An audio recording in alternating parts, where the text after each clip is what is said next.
अत्याचारी school teacher. Shivpuri गांव में पुरानी टीचर की जगह एक नई टीचर आई थी। सभी बच्चे अपनी पुरानी टीचर विनीता को बहुत पसंद करते थे। विनीता का स्वभाव भी उन बच्चों के साथ बहुत अच्छा था, लेकिन विनीता को कहीं दूसरे शहर में ट्रांसफर हो जाने के कारण उसे दूसरे शहर को जाना पड़ा।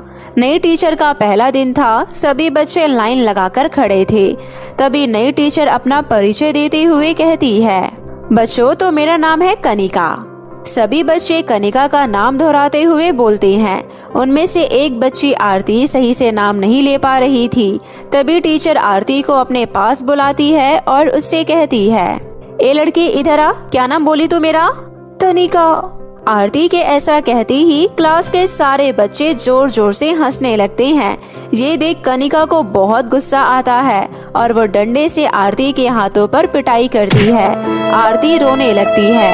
आरती की पिटाई होता देखकर सारे बच्चे डर जाते हैं। तभी कनिका बोलती है, बहुत हंसी आ रही थी ना तुम सभी बच्चों को, अभी सबक सिखाती हूँ।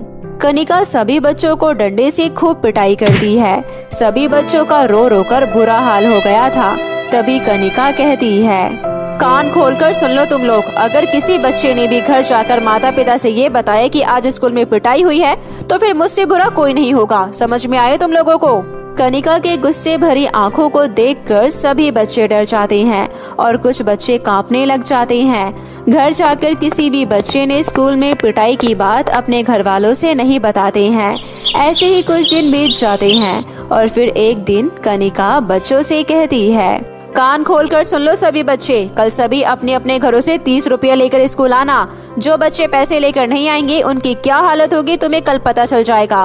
पैसे कहीं से भी लेकर आओ, चाहे चोरी करो या डाका डालो, लेकिन कल मुझे पैसे चाहिए। बेचारी गरीब बच्चे जिनके माता पिता खेतों में मजदूरी का काम किया करते थे, वो किसी न किसी तरह अगले दिन 30 रुपए लेकर स्कूल जाते हैं। पर बेचारी आरती बहुत गरीब थी। आरती के पिताजी नहीं थे। आरती की माँ झाड़ू पोछा का काम करती थी। आरती की माँ की तबीयत बहुत ज्यादा खराब थी और वो अपनी माँ से पैसे नहीं मांगती है और बिन पैसे लिए ही स्कूल पहुँचती है। आरती को देखकर कनिका बोलती है, ए लड़की कहाँ है तुम्हारे पैसे? कल मैंने बोला था ना कि सभी बच्चे पैसे लेकर आना, तो पैसे क्यों नहीं लाई? मैडम जी, मेरी माँ की तबीयत बहुत ज़्यादा खराब है और घर में पैसे भी नहीं थे। मैंने माँ को बोला था, लेकिन माँ ने कहा कि वो आज पैसे नहीं दे सकती, 2 दिनों बाद वो पैसे दे देंगी। मैं आपको 2 दिन बाद पैसे दे दूंगी मैडम जी। चल फिर ठीक है, जब तक तू पैसे लेकर नहीं आएगी तू पूरे दिन बाहर ठंडी हवा में एक पैर पर खड़ी रहेगी। चल जा, क्लास से जल्दी निकल और बाहर जाकर खड़ी हो जा। बेचारी आरती उदास मन से एक पैर पर ठंडी हवा में जाकर खड़ी हो जाती है।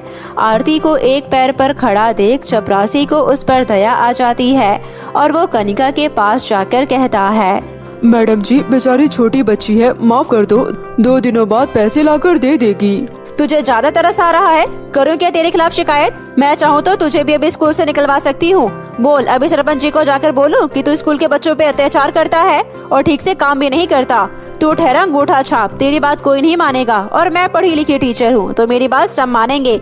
चल अब जल्दी जा यहाँ से और मेरे लिए गर्मा गर्म चाय और बिस्किट लेकर आ। बेचारा गरीब चपरासी भी उस अत्याचारी टीचर कनिका का कुछ नहीं कर पा रहा था। गरीब चपरासी जानता था कि कनिका बहुत चालाक है, वो कोई भी गलत आरोप लगाकर उसे स्कूल से निकलवा सकती है। इसलिए वो चुप रह जाता है और बच्चों पर हो रहे अत्याचार को देखते रह जाता है। बेचारी आरती ठंड के मौसम में एक पैर पर खड़ी रहती है। आरती को काफी देर खड़ी रहने की वजह से बुखार लग जाता है और वो दूसरे दिन स्कूल नहीं जा पाती है। तभी आरती की माँ वैद्य जी को बुलाकर अपने घर लाती है। मैं बुखार का दवाई दे रहा हूँ, इसे समय समय पर दे देना। ठंड का मौसम है इसलिए इसे गर्म पानी ही देना और चिंता की कोई बात नहीं है, आरती जल्दी ठीक हो जाएगी। ठीक है वैद्य जी। 2-3 दिन बाद जब आरती की तबीयत में सुधार आता है तो वे स्कूल पहुंचती है और वो 30 रुपए लेकर जाती है, क्योंकि वो जानती थी कि अगर वो पैसे लेकर नहीं जाएगी तो उसकी टीचर उसे बहुत मारेगी और उसे सजा देगी। इतने में गांव के सरपंच स्कूल में आते हैं और कनिका से कहते हैं, कनिका जी, यहाँ गर्म पानी की व्यवस्था हमने करा दिया है, अगर आपको किसी और चीज की जरूरत हो तो आप बता देना। आपका बहुत बहुत धन्यवाद सरपंच जी। इतनी ठंड में बच्चों से बाहर से पानी मंगवाना पड़ता था और पानी भी बहुत ठंडा रहता था। कनिका जी, अगर आपको किसी भी चीज की कोई जरूरत हो तो आप चपरासी से कह दीजिएगा, क्योंकि आप हमारे गांव के बच्चों को पढ़ा रही हैं, तो हमारे भी तो कुछ फर्ज बनता है ना। सरपंच साहब के जाने के बाद कनिका फिर से अपने क्लासरूम में आ जाती है। तभी आरती कनिका से कहती है, टीचर जी ये लीजिए 30 रुपए। चलो ठीक है, लाओ। वैसे कहाँ थी तुम 2 दिनों से? टीचर जी मेरी तबीयत ठीक नहीं थी, इसलिए मैं स्कूल नहीं आई। चलो जल्दी से सारे बच्चे मिलकर पूरे क्लासरूम की सफाई करो। बहुत ज्यादा गंदगी फैला रखी है तुम लोगों ने, एक भी कूड़ा नजर नहीं आना चाहिए। अपने अपने कॉपी और किताब बैग में रखो और फटाफट से सफाई में लग जाओ। तभी छोटे छोटे मासूम बच्चे जिनके हाथों में कॉपी किताब होनी चाहिए वो झाड़ू पोछा करने लग जाते हैं, और इन सब की वजह वो अत्याचारी टीचर कनिका थी। कनिका कुर्सी पर बैठे बैठे फल फ्रूट खा रही थी और छोटे छोटे बच्चे साफ सफाई कर रहे थे। तभी कनिका कहती है, अरे वाह, सरपंच जी ने कितने मीठे मीठे सेब और संतरे मुझे खाने के लिए भेजा है। उफ, ये मेरी चप्पल को भी अभी ही टूटना था। अरे बच्चों, तुम सब इधर आओ और ये बताओ कि तुम बच्चों में से किसके पिताजी मोची हैं? तभी एक लड़का बोल पड़ता है, मैडम जी, मेरे पिताजी जूते पॉलिश करने का काम किया करते हैं। अच्छा तो ठीक है, मेरी चप्पल टूट गई है। मेरी चप्पल को तुम अपने घर ले जाना और अपने पिताजी से इसे जुड़वा कर लेकर आना। चल अपने हाथ आगे कर और ये ले मीठे मीठे सेब खा। मैडम जी, ये आपके मुंह का झूठा है, मुझे नहीं खाना झूठे सेब। क्या कहा तूने कि मैं तुझे झूठा सेब दे रही हूँ? अरे तुम जैसों को तो सड़ा हुआ फल भी नसीब नहीं है, ऊपर से इतने नखरे दिखा रहा है। अब तो तू पिटेगा, अब तो तू इतना पिटेगा कि तुझे भी याद रहेगा। तभी अत्याचारी टीचर कनिका डंडे उठाती है और उस बच्चों को पीटने लगती है। चोट लगने की वजह से बेचारा बच्चा रोते बिलखते रहा, लेकिन कनिका ने उसकी दर्द भरी चीख नहीं सुनी। तभी वहाँ पर चपरासी आता है और कनिका से कहता है, अरे बच्चे से गलती हो गई मैडम जी, छोड़ दो मैडम जी, इतने मासूम छोटे बच्चों की क्या गलती है। किसी तरह चपरासी कनिका से बच्चे को छुड़वा लेता है। ये सब देखकर चपरासी बहुत परेशान हो चुका था। उसे समझ नहीं आ रहा था कि वो किस तरह अत्याचारी टीचर कनिका की सच्चाई सरपंच जी और गांव वालों को बताए। उस अत्याचारी टीचर कनिका से बच्चे भी बहुत डरे और सहमे हुए थे। तभी अगले दिन आरती को स्कूल में बहुत तेज प्यास लगती है और वो पानी पीने के लिए अपनी सहेलियों के साथ क्लास से बाहर निकलती है। अरे रानी, मुझे बहुत जोरों की प्यास लगी है, लेकिन पानी पीने के लिए तो कोई ग्लास ही नहीं है। यहाँ तो सिर्फ मैडम जी का गिलास रखा हुआ है। आरती जैसे ही पानी पीने के लिए गिलास के तरफ आगे बढ़ती है, तभी अचानक से कनिका वहाँ पर आ जाती है और आरती का गला दबा देती है। तभी आरती रोते हुए बोलती है, मैडम जी छोड़ो मेरा गला, मुझे बहुत दर्द हो रहा है। मेरे से बिना पूछे गरीब बचोत अभागन गिलास को हाथ लगा रही थी, आज तो तेरी खैर नहीं। तभी चपरासी आरती की माँ और गांव के सरपंच को अपने साथ लेकर आ जाता है। अत्याचारी टीचर कनिका का बच्चों के प्रति दुष्ट व्यवहार को देखकर सरपंच जी बोलते हैं, खबरदार, छोड़ उस बच्ची को। सरपंच जी आप यहाँ अचानक? वो अरे मैं तो बस। तभी आरती की माँ अत्याचारी टीचर कनिका को मुंह पर थप्पड़ लगाती है। आरती अपनी माँ से लिपटकर बिलख बिलख कर रोने लगती है। माँ, ये टीचर बहुत गंदी है, हम बच्चों को ये बहुत मारती है माँ। रमेश, इंस्पेक्टर साहब को फोन मिला और इस अत्याचारी टीचर को अभी कभी अरेस्ट करवाओ। इसे कड़ी से कड़ी सजा मिलनी चाहिए। मैं आपके आगे हाथ जोड़ती हूँ सरपंच साहब, मुझे माफ कर दीजिए, आगे से ऐसी गलती कभी नहीं होगी। सरपंच जी, इस अत्याचारी टीचर की बातों में बिल्कुल मत आइएगा। मैं कब से सोच रहा था कि इस अत्याचारी टीचर की सारी सच्चाई आपके सामने लाऊं। पता नहीं भगवान ने कहां से मुझे इतनी हिम्मत दे दी और मैं आपको इस अत्याचारी टीचर की सारी सच्चाई बता दिया। अब आप अपनी आंखों के सामने इस गुनहगार को देख लीजिए सरपंच साहब। ये अत्याचारी टीचर इन बच्चों पर बहुत जुल्म करती है। इतना कहकर चपरासी की आंखों में आंसू आ जाता है। बेचारा चपरासी हिम्मत करके मासूम बच्चों को एक अत्याचारी टीचर से मुक्ति दिला देता है। वहीं दूसरी तरफ कनिका को सजा हो जाती है और उसके सारे सर्टिफिकेट रद्द कर दिए जाते हैं। गांव वालों और बच्चों के आग्रह करने पर सभी बच्चों की प्रिय टीचर विनीता को वापस बुला लिया जाता है। विनीता को भी जब उस अत्याचारी टीचर के द्वारा बच्चों पर किए गए जुल्म के बारे में पता चलता है तो उनकी भी आंखें भर जाती है। सभी बच्चे बहुत खुश थे क्योंकि उनकी पसंदीदा टीचर फिर से मिल गई थी। गरीब दर्जी माँ की 3 बेटियों की लंबी सुनहरी चोटी। ये कहानी है मीना नाम की एक गरीब दर्जी की, जो अपनी 3 बेटियों के साथ एक छोटी सी झोपड़ी में रहती थी। और अपने पति के देहांत के बाद घर की सारी जिम्मेदारी मीना के कंधों पर आ जाती है और मीना अपना घर चलाने के लिए सिलाई का काम करना शुरू कर देती है। लेकिन उसकी गरीबी की वजह से उसे बहुत कम लोग कपड़े सिलवाया करते थे और उसे बदले में बहुत कम पैसे भी देकर जाया करते थे और उसी से जैसे तैसे करके मीना अपनी बेटियों को 2 वक्त की रोटी खिला पा रही थी। लेकिन मीना की तीनों बेटियों की एक खास बात थी कि उसकी तीनों बेटियों के बाल बहुत ही ज्यादा लंबे और सुनहरे थे, जिसकी वजह से गांव के सभी लोग उसकी बेटियों के लंबे बाल देखकर उससे जला करते थे। ऐसी ही आज भी जब मीना कपड़े सिल रही होती है तभी उसकी सबसे छोटी बेटी पायल उससे कहती है, माँ आप कब से सिलाई कर रही हो, अब बस भी करो ना माँ, बाकी के कपड़े आप बाद में सिल लेना, वरना हम लोग मुखिया जी के यहाँ महाभोज पर देर से पहुँचेंगे तो कहीं हमें वहाँ पर खाना ही ना मिले, इसलिए जल्दी चलो ना माँ, मुझे बहुत तेज भूख लग रही है। बस मेरी बच्ची थोड़ी देर और, मैं बस जल्दी से ये ब्लाउज पूरा कर लूँ फिर चलेंगे। इतना कहकर मीना जल्दी जल्दी मशीन चलाकर सिलाई करने लगती है कि उसी बीच मशीन की सुई मीना के हाथ में चुभ जाती है और उसके हाथ से खून निकलने लगता है। उसी समय पायल कहती है, अरे माँ क्या हुआ आपको, आप ठीक तो हो ना? हाँ मेरी बच्ची मैं ठीक हूँ, तुम चिंता मत करो। इतना कहते हुए मीना अपनी बेटी से अपना दर्द छुपाते हुए साड़ी से अपना खून पोंछ लेती है और कुछ देर बाद वो अपनी बेटियों को आवाज लगाते हुए कहती है, अरे काजल, प्रीति, पायल, कहाँ हो तुम लोग, जल्दी इधर आओ, चलो चलते हैं। अपनी माँ की आवाज सुनकर तीनों बेटियां कमरे से बाहर आती है। उसी समय उसकी दूसरी बेटी प्रीति कहती है, लेकिन माँ क्या हम मुखिया जी के घर पर ये फटे पुराने कपड़े पहनकर दावत खाने जाएंगे? ये तो बहुत ही ज्यादा फट चुके हैं। प्रीति की बात सुनकर उसकी बड़ी बहन काजल कहती है, कोई बात नहीं प्रीति, भला वैसे भी इतनी भीड़ में हमारे कपड़े कौन देखेगा, और माँ तो हमारे लिए वैसे भी दिन रात इतनी मेहनत करती है, लेकिन फिर भी उनके पास इतने पैसे नहीं है कि वो हमारे लिए कोई नए कपड़े खरीद सके। अपनी बेटियों की बातें सुनकर मीना की आंखों में आंसू आ जाते हैं और वो अपने आंसू पोंछते हुए कहती है, अरे मेरी बच्चियों, माना कि तुम लोगों के पास नए कपड़े नहीं हैं, लेकिन तुम लोगों के ये लंबे सुनहरे बाल भी किसी से कम नहीं है, इसलिए अभी देखना मैं तुम लोगों की इतनी सुंदर चोटियां बनाऊंगी, फिर मेरी बेटियां भी किसी राजकुमारी से कम नहीं लगेगी।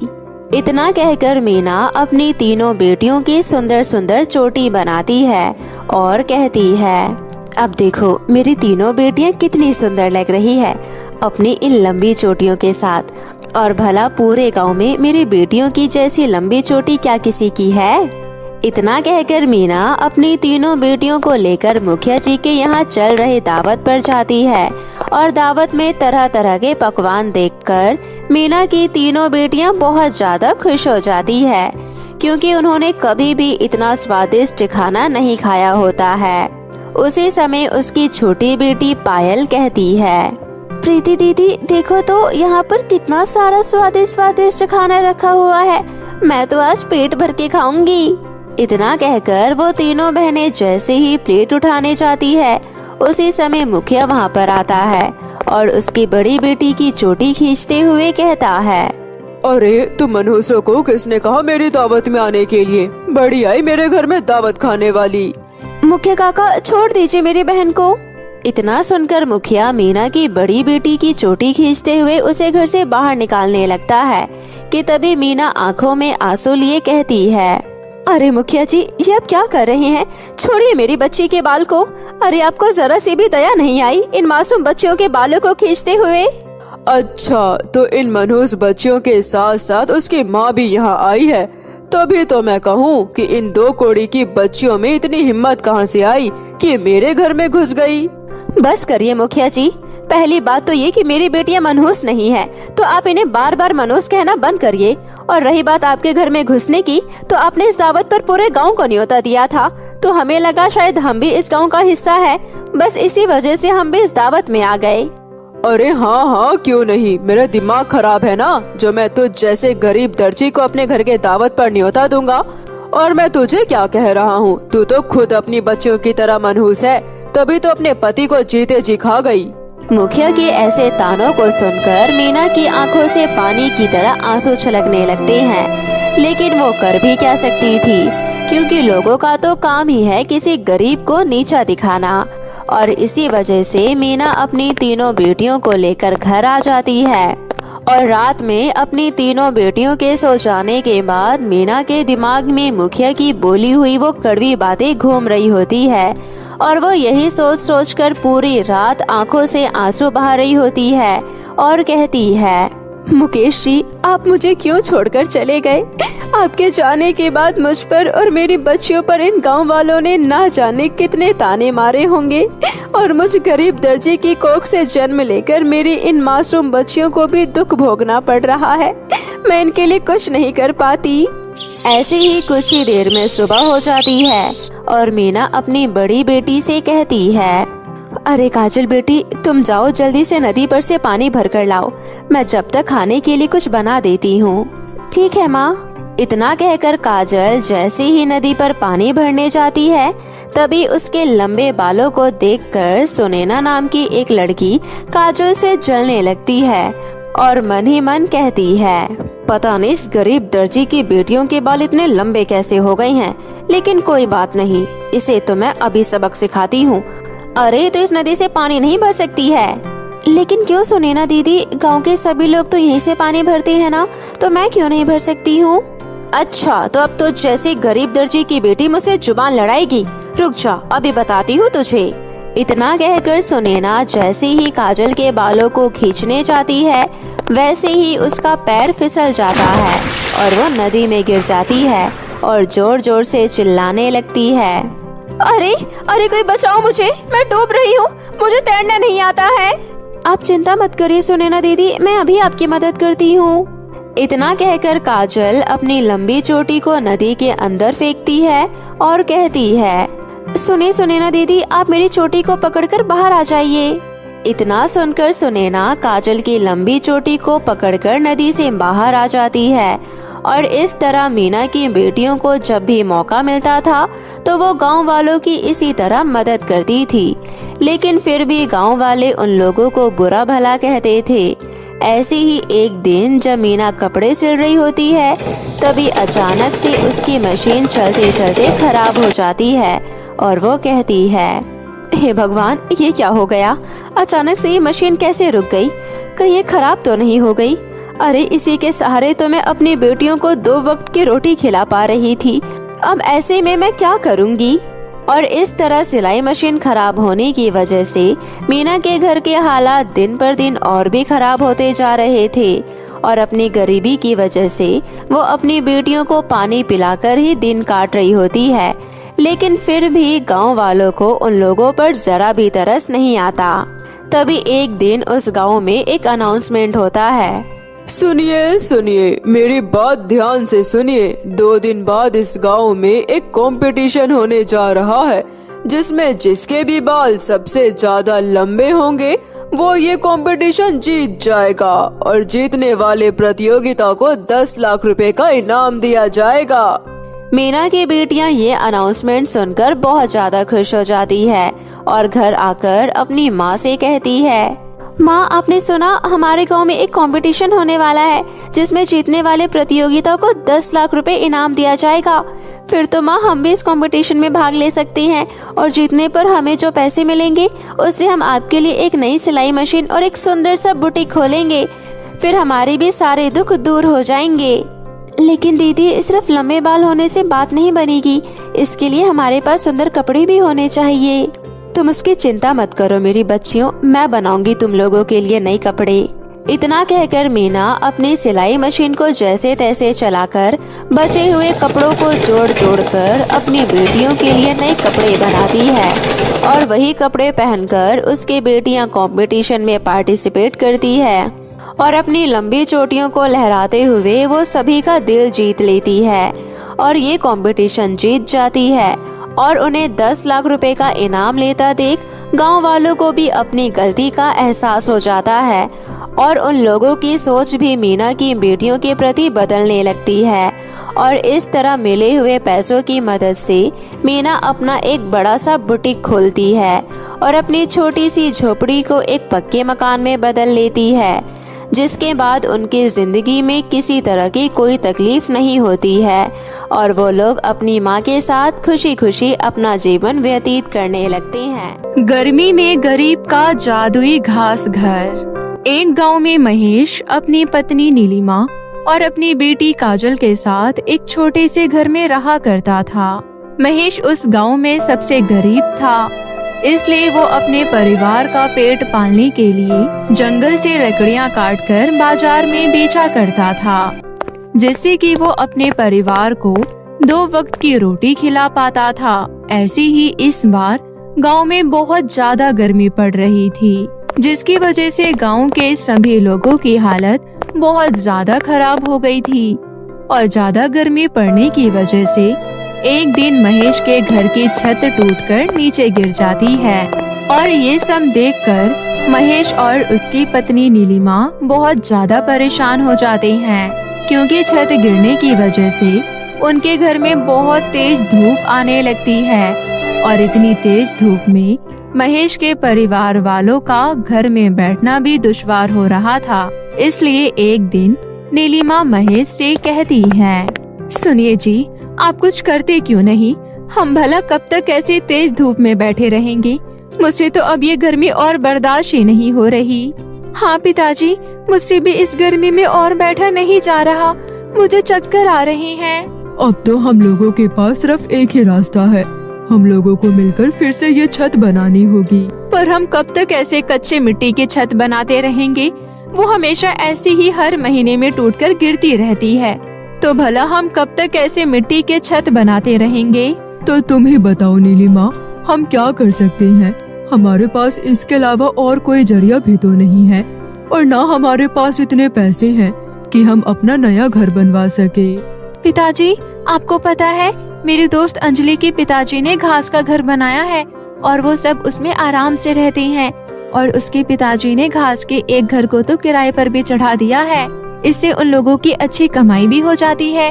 तो क्यों ना हम भी ऐसे अपना घर घास का बनाएं? उसके अंदर तो हम लोगों को गर्मी भी नहीं लगेगी और हम लोग भी आराम से रह पाएंगे। देखिए, मुझे लगता है काजल बिल्कुल सही कह रही है। तो चलिए हम भी ऐसे ही अपना घर बनाते हैं ना। इसमें तो हमें पैसों की भी जरूरत नहीं पड़ेगी, क्योंकि घास तो जंगल में ऐसे ही मिल जाती है। अच्छा ठीक है, अगर तुम लोगों को यही सही लगता है तो। इतना कहकर वो तीनों जंगल की ओर निकल पड़ते हैं, लेकिन गर्मी ज्यादा पड़ने की वजह से जंगल के सारे पेड़ पौधे पूरी तरह से सूख जाते हैं और पूरे जंगल में घास का कोई नामो निशान नहीं होता। और ये सब देखकर नीलिमा कहती है, सुनिए जी, हम लोग तो बहुत देर से चल रहे हैं इस जंगल में, पर अभी तक हमें पूरे जंगल में कहीं कोई घास नजर नहीं आई। अब हम लोग कहाँ से लाएंगे घास? तुमने सही कहा नीलिमा, और अब हम इससे आगे नहीं जा सकते, क्योंकि जंगल की गहराई में कई जंगली जानवर रहते हैं और वहाँ जाना हम लोगों के लिए सुरक्षित नहीं होगा। क्या जंगली जानवर? हे भगवान, सुनिए जी, आप सही कह रहे हैं, हम लोग और आगे नहीं जाएंगे। चलिए हम लोग वापस घर चलते हैं। वैसे भी कुछ ही देर में शाम होने वाली है, फिर हमें यहाँ पर कुछ नजर नहीं आएगा। इसलिए काजल बेटा, चलो घर चलते हैं। इतना कहकर महेश और नीलिमा वापस घर जाने लगते हैं, लेकिन काजल वहीं पर चुपचाप उदास खड़ी होती है और उसे इस तरह उदास देखकर महेश बहुत परेशान हो जाता है और वो उससे कहता है, अरे काजल बेटा, चलो घर चलते हैं। पिताजी, अगर हमें घास मिल जाती तो कितना अच्छा होता ना। इतना कहकर वो तीनों वापस जाने लगते हैं। उसी समय महेश सोचता है, लगता है घास ना मिलने की वजह से काजल बहुत दुखी है और मैं अपनी बेटी को इस तरह दुखी नहीं देख सकता, इसलिए मुझे ही कुछ करना होगा। सुनो नीलिमा, तुम काजल को लेकर घर जाओ, मैं कल के लिए कुछ लकड़ियाँ काट लेता हूँ। वैसे भी आज मैं जंगल में लकड़ियाँ काटने नहीं आया था। लेकिन अब तो शाम होने वाली है, आप कल आ जाना लकड़ियाँ काटने। वैसे भी कुछ ही देर में यहाँ अंधेरा हो जाएगा, फिर आप वापस घर कैसे आओगे? नीलिमा, तुम चिंता मत करो, मेरा इस जंगल में रोज का आना जाना है, इसलिए मैं आराम से घर वापस आ जाऊंगा। तुम लोग जाओ। महेश की ये बात सुनकर नीलिमा काजल को लेकर घर वापस आ जाती है और वहाँ महेश जंगल की गहराई की ओर आगे बढ़ने लगता है। क्योंकि उसे अपनी बेटी की खुशी के लिए घास इकट्ठा करनी थी।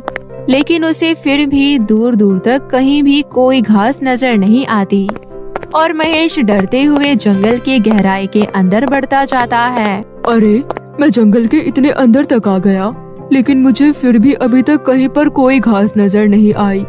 आखिर इस जंगल की सारी घास चली कहाँ गई? महेश इतना बोल ही रहा होता है कि उसी समय उसके पीछे एक शेर आ जाता है और महेश अपनी जान बचाकर वापस जंगल की ओर भागने लगता है। हे भगवान, ये शेर अचानक कहाँ से आ गया? मुझे जल्दी भागना होगा। इतना कहकर महेश जंगल की ओर भागने लगता है कि उसी समय उसका अचानक से पैर फिसल जाता है और वो घास के एक छोटे से गड्ढे में गिर जाता है और घास के गड्ढे में गिरते ही महेश बेहोश हो जाता है। और जब उसे होश आता है तो वो देखता है कि वो अपने घर के आंगन में घास के ऊपर ही बेहोश पड़ा होता है और ये देखकर वो हैरान हो जाता है और अपनी पत्नी से कहता है, नीलिमा, ऐसा कैसे हो सकता है?